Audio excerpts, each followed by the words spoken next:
Números capítulo 6, estaré usando la Reina Valera SBT y leeremos la última parte que va desde el 22 hasta el 27. Dice: Y habló Jehová a Moisés diciendo: Habla a Aarón y a sus hijos y diles: Así bendecirán a los hijos de Israel, diciéndoles: Jehová te bendiga y te guarde, Jehová haga resplandecer su rostro sobre ti y tenga de ti misericordia. Jehová alce su rostro sobre ti y ponga en ti paz. Y pondrán mi nombre sobre los hijos de Israel y yo los bendeciré. Amén. Hermanos, esta enseñanza la titulamos La bendición sacerdotal. Y dejamos esta porción para aprovechar al máximo, ¿no? Las enseñanzas tan preciosas que podemos extraer de ella. La vez pasada vimos desde el 1 hasta el 21, vimos lo que debía cumplir un nazareo. Y hoy veremos esta porción tan bella. Como se dan cuenta, el Señor vuelve a dirigir su palabra a Moisés. Y en esta ocasión lo hace para indicarle al sumo sacerdote y a los sacerdotes. O sea, aquí el llamado es para el sumo sacerdote y también a sus hijos, para indicarle las palabras que ellos debían proferir sobre los israelitas. Anoten ese texto, Primera de Crónicas 23:13. Ahí vemos el ejercicio de esa bendición en otro pasaje. Recordemos algo, ¿no, hermanos? Hasta este punto en Números hay por lo menos 3 cosas que debemos resaltar para haber llegado hasta acá. En Números 2:34 se resaltó la obediencia. El pueblo obedeció todo lo que mandó Moisés, lo hicieron con prontitud. En Números 5:28 se resalta la fidelidad. La mujer que fue probada en el tabernáculo y que resultó siendo inocente, Dios la respalda, ¿cierto? Y luego en el capítulo 6, versículo 2, vemos la consagración. Un israelita, hombre o mujer, que quería estar más cerca del Señor y hacía un voto de pureza, de abstinencias y de consagración. Entonces, ¿por qué menciono eso? Porque esta bendición está aquí como en una ubicación aparentemente rara. ¿Por qué aparece la bendición acá y de pronto no se anotó en Levítico con los deberes del sacerdote?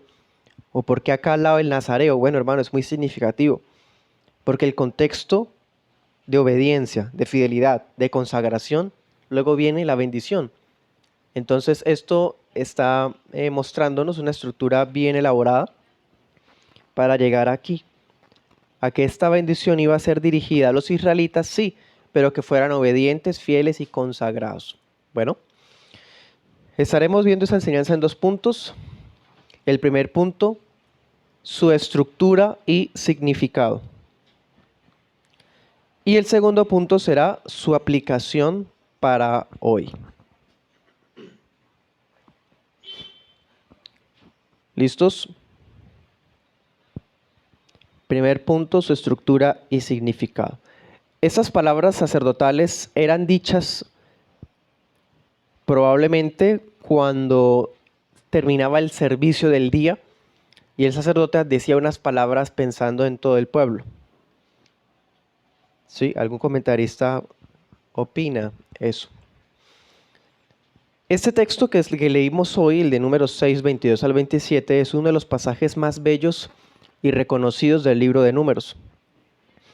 Y al leer las palabras de la bendición, ustedes se dan cuenta que hay una cosa que resalta por encima de todas, que le da significado, ¿no? Es el nombre de Dios. Dense cuenta, miren la estructura que tiene. Jehová, Jehová, Jehová. Y cada vez que aparece el nombre Jehová vienen las bendiciones. O sea, es una bendición dividida en 3, donde el nombre santo aparece como en el encabezado y a la vez como la división. O sea, el nombre es el comienzo, es de quien emana toda bendición. Pero luego se repite y se repite 3 veces a propósito. Y después de cada repetición aparece una bendición más profunda, más específica. El sacerdote también profería estas palabras. Si miramos, por ejemplo, Levítico 9:22, alzando las manos. Él alzaba las manos y dirigía las manos hacia el pueblo, invocaba a Dios. Declaraba la bendición de Jehová sobre el creyente y lo primero que va acompañado de la bendición es que Dios guarda. Pide a Dios que guarde al pueblo. Ahí lo dice, Jehová te bendiga y te guarde. Esa es la bendición principal, el primer encabezado, y de ahí se desprende todas las demás bendiciones. En esta primera línea solo podemos ver por lo menos dos cosas. Por un lado, que las promesas por la obediencia al pacto traerían sobre los israelitas bendiciones reales, ¿sí?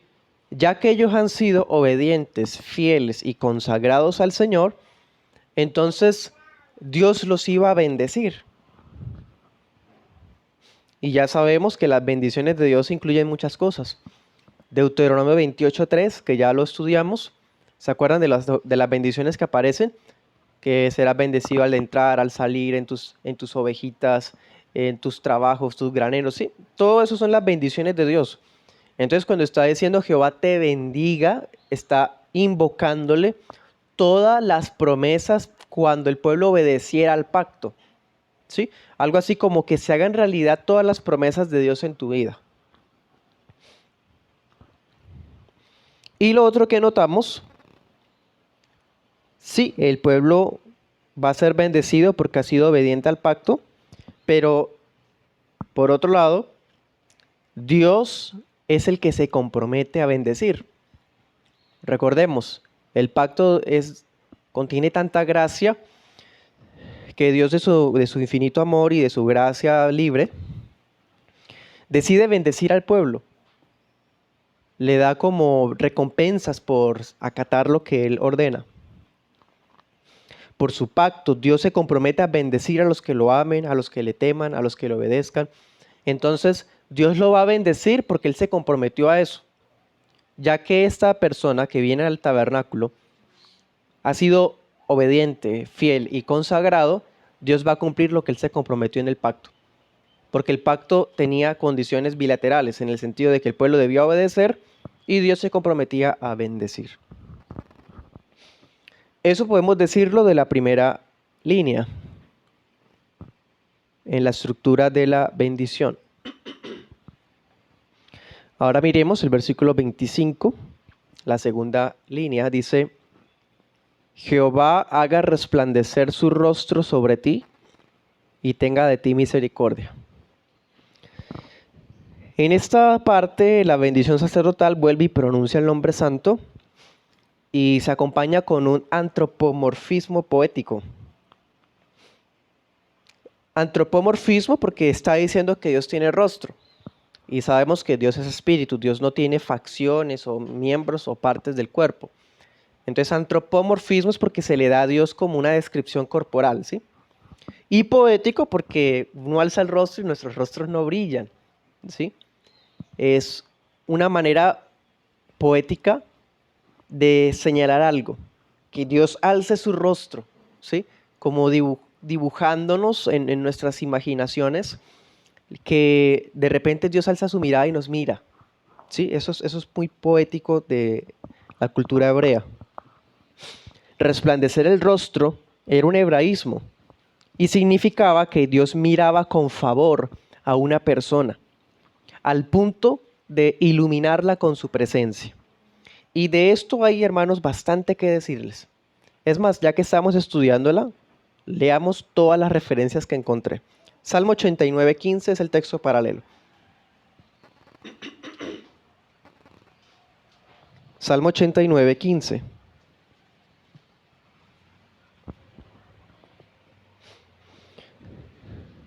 Dice: Bienaventurado el pueblo que sabe aclamarte.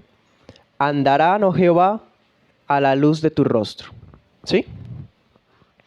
El pueblo iba a gozar de tanta alegría porque Dios está alumbrándolos con su rostro.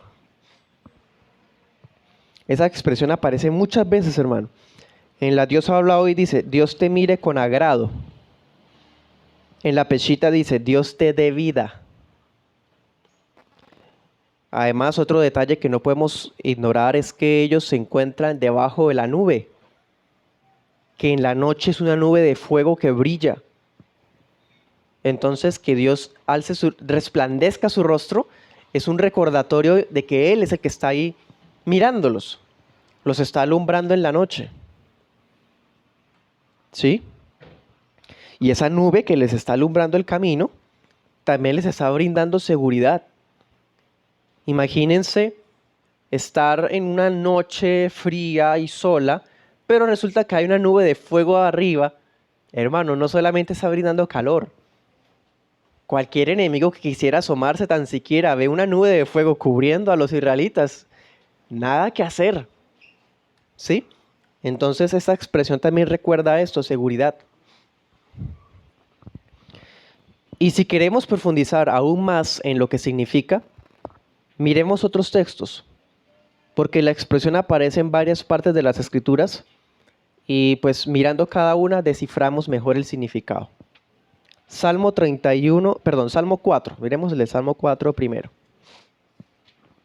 Salmo 4:6. Dice, vamos a leer rápidamente. Muchos dicen, ¿quién nos mostrará el bien? Alza sobre nosotros, oh Jehová, la luz de tu rostro.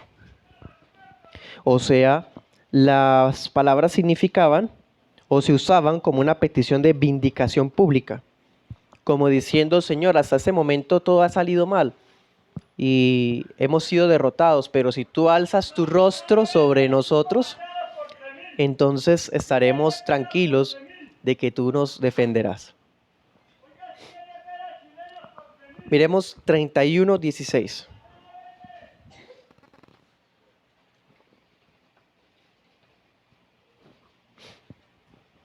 Haz resplandecer tu rostro sobre tu siervo. Sálvame por tu misericordia. Bueno, también se usaba como una petición de auxilio milagroso, como alguien que está a punto ya de ser matado por los enemigos o que está al borde de la muerte. Entonces, alza tu rostro sobre mí y sálvame, ¿sí? Como una ayuda milagrosa en el momento preciso. Significa también la expresión alzar o resplandecer el rostro. También miramos otros textos, por ejemplo, Salmo 44:3, se usa como sinónimo de respaldo divino para la victoria. Ellos salían a la batalla y cuando ganaban, decían, Dios resplandeció sobre nosotros. ¿Sí? O sea, nos miró con favor, estuvo ayudándonos en la pelea. Salmo 83 también se usaba como un sinónimo de restauración nacional. Entonces, si el pueblo había sido devastado por una sequía, una hambruna, una derrota militar, el que Dios alzara su rostro significaba que Dios iba a restaurar las ruinas, que iba a restaurar su economía, que iba a restaurar los hogares que habían perdido familiares y demás. En Salmo 89:15, que pues fue el que ya leímos, se usa como sinónimo de gozo, ¿sí? Cuando dice, bienaventurado el pueblo que sabe aclamar, te alza sobre nosotros tu rostro, ¿sí? El pueblo aclama al Señor con gozo y alegría, es porque Dios está alumbrándolos con su mirada. Salmo 119:135. Ese es interesante, dice, se usa como una expresión sinónimo de iluminación de las Escrituras. Algo así como alza o resplandezca su rostro sobre ti para poder entender tu palabra, ¿sí? Tus estatutos. Ese está más acorde a nuestro lenguaje moderno, ¿no? Más fácil de entenderlo. En pocas palabras, hermanos, que Dios resplandezca el rostro sobre nosotros significa que Dios se congracie con nosotros, que Dios nos extienda su guía y su generosidad. ¿Se dan cuenta? Es muy profundo. Anoten esos otros textos, son paralelos que ayudan a entender un poco mejor. Job 29:24, Job 29:3, Proverbios 16:15. Bien, entonces vimos la primera línea de la bendición: Jehová te bendiga y te guarde. Eso significa que cuando el pueblo era obediente, fiel y consagrado, Dios iba a dar las bendiciones que había prometido, que se había comprometido a dar. La segunda línea: Jehová resplandezca su rostro sobre ti y tenga de ti misericordia. Esa frase significa que Dios iba a mostrarle un favor especial a aquellas personas que estaban dentro del pacto, y lo iba a hacer con el brillo de su mirada. Ese brillo significa muchas cosas, como vimos. Significa auxilio, respaldo, vindicación, restauración, gozo, iluminación de las escrituras, guía, generosidad, ¿sí? Todo eso Dios haciéndolo a favor de los suyos. Y ahora la tercera.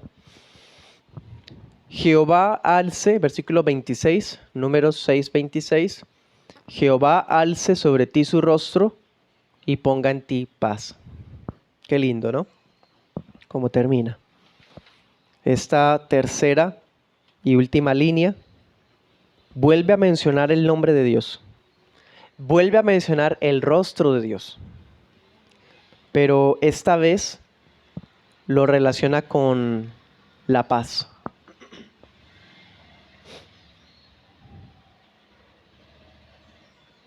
Salmo 29:11.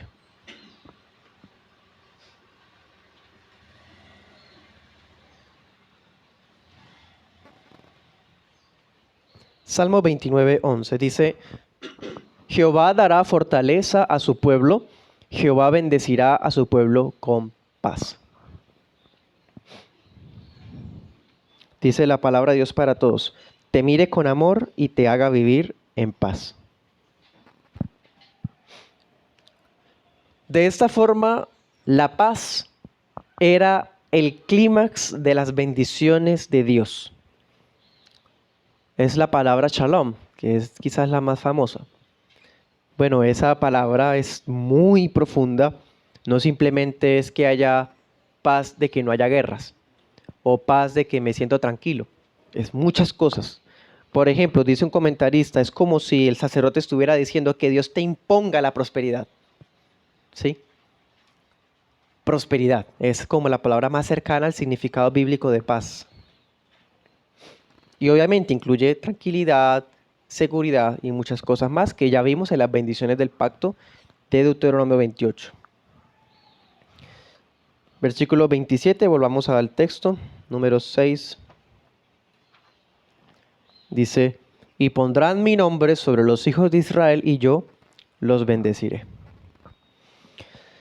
Cada vez que el sacerdote pronunciaba estas palabras sobre un israelita o sobre la iglesia de Israel congregada, ¿qué dice la palabra? Yo los bendeciré. O sea, Dios viene y hace real lo que el sacerdote ha dicho con su boca. Dios atiende la bendición sacerdotal para bendecir verdaderamente a los que han sido bendecidos. Anote ese texto, Salmo 67:1. Entonces, hermanos, esta bendición sacerdotal era una oportunidad para recordar a los israelitas que la bondad y la misericordia de Dios eran las máximas bendiciones que Israel podría desear. Que vivir bajo el pacto les garantizaba a ellos bendición nacional y también individual. Les recordaba que ellos eran propiedad del Señor. Cito al pastor Off, abro comillas: esta hermosa bendición constituye lo más excelente de la poesía hebraica. Tiene un mensaje oportuno tanto para los que hacían frente a los enemigos y a las incertidumbres de la vida desértica, como para el hombre moderno. Cierro comillas. Entonces vemos la estructura, 3 líneas, cada una encabezada por el hombre santo, y cada una desarrollando aún más las bendiciones que Dios se comprometió cuando el pueblo fuera obediente, fiel y consagrado. Preguntas. Pastor, en ese tiempo solamente las podía dar el sacerdote. Solo, o sea, un padre de familia no la podía dar a sus hijos o algo así. Buena pregunta. Bien, esta bendición también es muy probablemente que la diera los levitas. Deuteronomio 10:8 lo muestra. Es muy probable que los levitas también estuvieran autorizados para decir esas palabras. También vemos en Deuteronomio 1:11 que los profetas, por lo menos Moisés bendijo al pueblo en alguna ocasión. Lo que pasa es que no vemos que digan las tres líneas. Casi siempre lo vemos una línea nada más. Casi siempre vemos que las tres líneas solamente la dicen los sacerdotes. Por ejemplo, los textos que ahorita revisamos. Todos los contextos son de sacerdotes. ¿Sí? En cuanto a que si un padre podía hacerla sobre su hijo, darla a su hijo, pues un padre podía basarse en ella para desear algo a su hijo, ¿sí? Pero no vemos registro de eso. Lo que sí vemos es que la bendición sacerdotal acortada, no completa, era parte del saludo de los israelitas. Por ejemplo, Ruth 2:4. Ellos se decían, Dios te bendiga y te guarde. ¿Sí? Por ejemplo. O sea, era una línea nada más. No vemos que se repita todo, como hoy día muchos dicen Dios te bendiga. Y tristemente se ha convertido en un cliché que hasta los impíos la utilizan para hablar. Vemos también otro caso de que el rey también pronunciaba estas palabras. Segunda Samuel 6:18. Pero volvemos a decir lo mismo, no hay el registro de que dijera las tres líneas. Lo que sí tenemos certeza es que las tres líneas las decían los sacerdotes nada más, ¿sí? Y probablemente los levitas.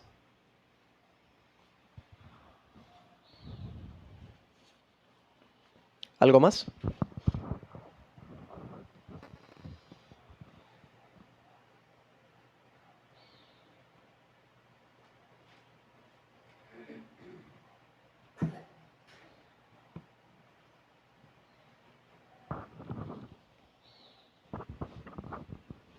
Bien, hermanos, vamos al segundo punto, su aplicación para hoy.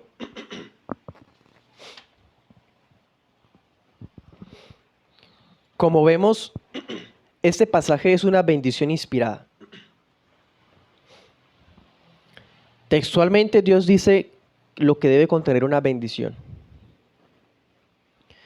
Y démonos cuenta que es un oráculo, ¿no? O sea, Dios le dice a Moisés lo que ellos deben decir.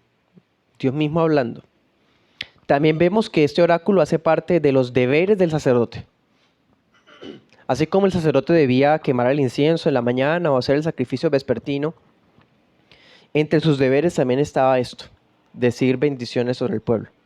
Y no cualquier bendición, como que, ay, que Dios haga que tengas éxito en tu negocio, que no, son palabras textuales las que debía decir. Entonces, eso nos muestra que hasta las palabras de bendición que los sacerdotes proferían estaban reglamentadas por la ley. Dese cuenta, hermano, dice, de esta manera bendecirán. Y empieza a decir tal, tal, tal. Eso nos muestra, hermanos, que por encima de todo deseo subjetivo, de todo buen augurio o de cualquier clase de conjuro pagano, esta bendición contaba con un gran significado y esa era la bendición que Dios había ordenado que se dijera. ¿Sí? En la actualidad uno dice, bueno, que Dios lo bendiga, o bueno, para uno aquí en nuestro contexto, bendición es como un sinónimo de buenos deseos, ¿sí? Como que yo deseo que le vaya bien, ojalá que le salga lo que usted está anhelando, bueno, mejor dicho, buenos deseos prácticamente. Pero aquí estamos viendo que cuando ellos iban a bendecir, ellos no iban a bendecir basados en lo que sentían, ¿sí? Como diciendo, este hermano me cae bien, entonces yo voy a decirle varias palabras de bendición. Y el que de pronto no nos queda tan bien, entonces le decía unas palabritas cortas. No, era la misma bendición para todos. Y era una bendición textual. Segunda aplicación. Esa bendición es otra evidencia del Antiguo Testamento acerca de la Trinidad. Aquí vemos una triple bendición. Jehová te bendiga y te guarde. Jehová haga resplandecer su rostro sobre ti, tenga de ti misericordia. Jehová alce su rostro sobre ti y ponga en ti paz. ¿Sí?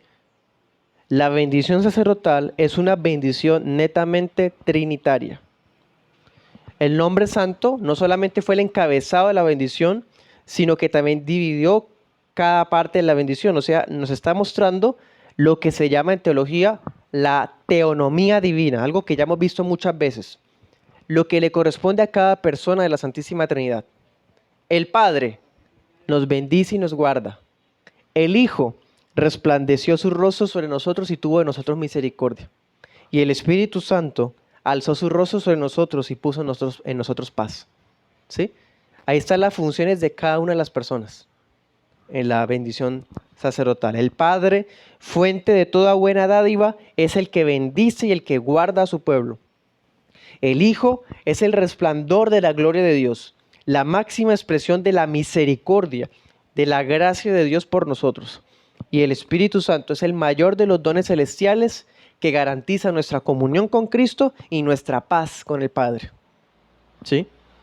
Y ahora miremos esta bendición sacerdotal en el Nuevo Testamento.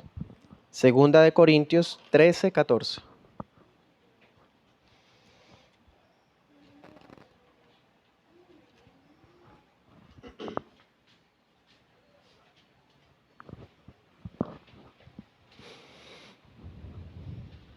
Dice, la gracia del Señor Jesucristo, el amor de Dios y la comunión del Espíritu Santo sean con todos ustedes. Amén. Una bendición trinitaria. Tercera aplicación. Estamos viendo, hermanos, que estas palabras de bendición son profundas, no son tan sencillas como parece. Pero a pesar de lo profundas que son, la bendición que aparece en Números 6 era una bendición limitada. Limitada, claro. ¿Quiénes eran los que estaban llamados a proferirla? Solamente el sumo sacerdote y los sacerdotes. Y probablemente los levitas. Los otros, el rey, profetas y la gente del pueblo profería bendiciones, pero no vemos diciendo las líneas completas. De pronto una parte de la bendición nada más. ¿Se dan cuenta? Es decir, estaba limitada porque no todos podían darla, solamente algunos.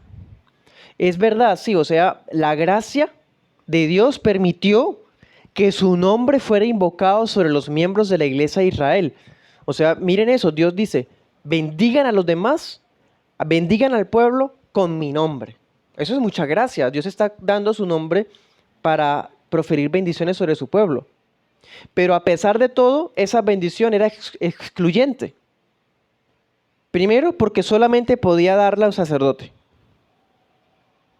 Y segundo, porque los únicos que recibían la bendición, ¿quiénes eran? Los hijos de Israel. Los descendientes físicos de Jacob. Entonces era una bendición hermosa, profunda, sí, pero en ese entonces estaba limitada. Era una bendición que no estaba abierta como la de 2 Corintios 13, 14. Última aplicación, pues bien, vino Cristo al mundo para traer la bendición celestial que antes estaba limitada. Cristo vino al mundo para traer bendición sobre los pecadores arrepentidos. Y ahora la bendición de lo alto ya no está más limitada o excluyente en una nación particular, sino que ahora se ha dado luz a las naciones, como dice Isaías 49, Isaías 11 y otros textos de Isaías, que el Mesías, el siervo de Jehová, iba a ser luz para las naciones, bendición para las naciones, pacto para las naciones. ¿Sí? Nosotros hoy, a través de la predicación del Evangelio, seguimos disfrutando de la bendición celestial. Dios Padre, cuando escuchamos la predicación del Evangelio, hace resplandecer su rostro sobre nosotros. La primera vez que escuchamos la predicación del Evangelio y fuimos regenerados, ese día el Padre alzó su rostro sobre nosotros, resplandeció, nos sacó de las tinieblas de la perdición y nos permitió conocer a nuestro glorioso Señor Jesucristo. Porque el Padre resplandeció su rostro sobre nosotros. 2 Corintios 4:6.